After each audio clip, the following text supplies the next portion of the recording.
I sense something. A presence I've not felt since, well, ever. Okay, you got me. Keith sent some arms in the mail for you. I think he feels sorry for you.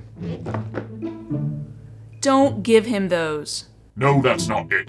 DV, I'm busy here. Can't this wait? Don't be too proud of that technological terror you've broken. The ability to fix a Night Raven is insignificant next to the greatness of the Palitoy Death Star. I know it's here. I feel its presence. Okay, yes, it's here. William sent it a few weeks ago. I want to review it. Wait, what? The Palitoy Death Star is a legend. I've always wanted to see it. I was in the UK for 3 years and never crossed paths with it. I know that. I was in the UK with you. You lived in my room. Don't remind me. I had my arms then. Can I review it? Yes. Can it be a Star Wars Follies? Yes. Can I be in the logo? Nope. Ugh. This is an important review now. Do you think you can do it? I find your lack of faith disturbing. It's not a lack of faith. It's an important topic. I just want to make sure that you can get your arms around it. Ow! How did you do that? Wouldn't you like to know? We gotta get back to the past, to the 20th century. Digging through the bubble wrap into your memories. Back was the collector, he's protecting what we find. Relentless heavy metal guns keep us safe through time. RetroBlasting. This is not a toy. Just the corners of your mind. RetroBlasting. The stuff you love since you were 9. We're blasting into the past to see what real still lasts.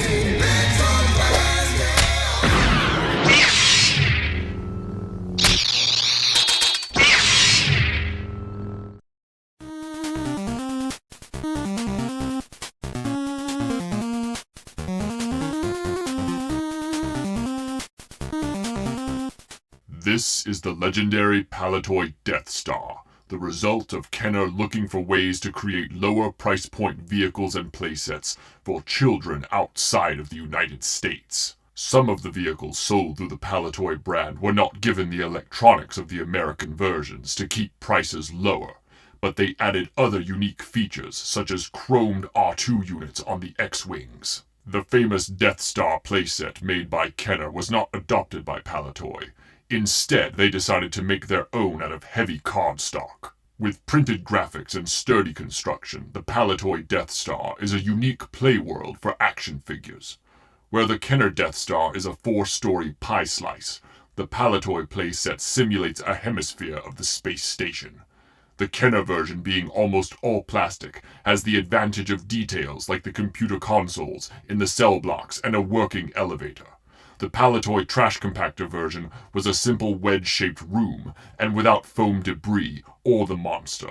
By comparison, the Kenner version had a rugged compactor mechanism and the trash monster. Tarkin didn't keep up with pest control. It was part of the reason I was sent to the Death Star, but the biggest infestation was his incompetence. With the Kenner version, interactivity was all vertical, with a very fragile laser cannon topping off the playset. The silo-style configuration made it difficult to recreate the feeling of sneaking around on the Death Star. The Palitoy version does not have this disadvantage, as the layout is circular, with 2 levels of play. Palitoy also recreated areas of the Death Star truer to the film.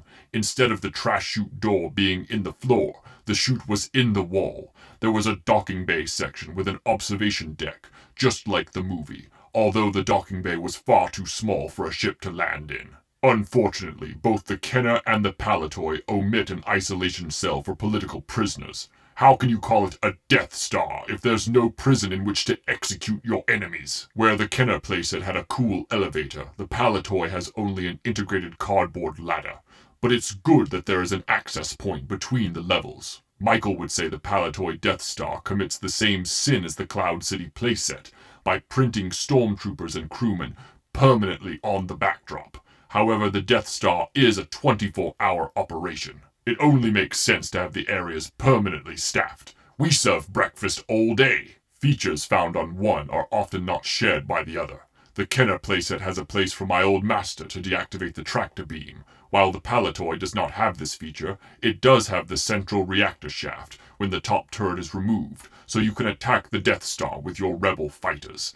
It also allows you to recreate the scene in which Luke and Leia must swing across the chasm, though the lack of a swing rope makes this a bit challenging. The Palitoy turret might seem dinky when compared to the Kenner version, but the sealed canopy, 360-degree rotation, and the ability to swap out X-Wing cannons with the turret if you ever lose parts, trumps the Kenner turbo laser, which is often broken on its mounting point. The only weak point of the Palitoy are the hinges for the doors. Because they are integrated into the cardstock, excessive use could see these ripping off. The Palitoy Death Star is surprisingly sturdy and well constructed, and it takes up a substantial amount of floor space. The Kenner version is taller with more mechanical features, but it is limited in play area and often feels more like a guard tower or an outpost, while the Palitoy playset is far more immersive. Ultimately, it comes down to what's more important to you, length or circumference. Oh my god, did you really just say that? Say what? What did I say? You know what you said. Gotta go.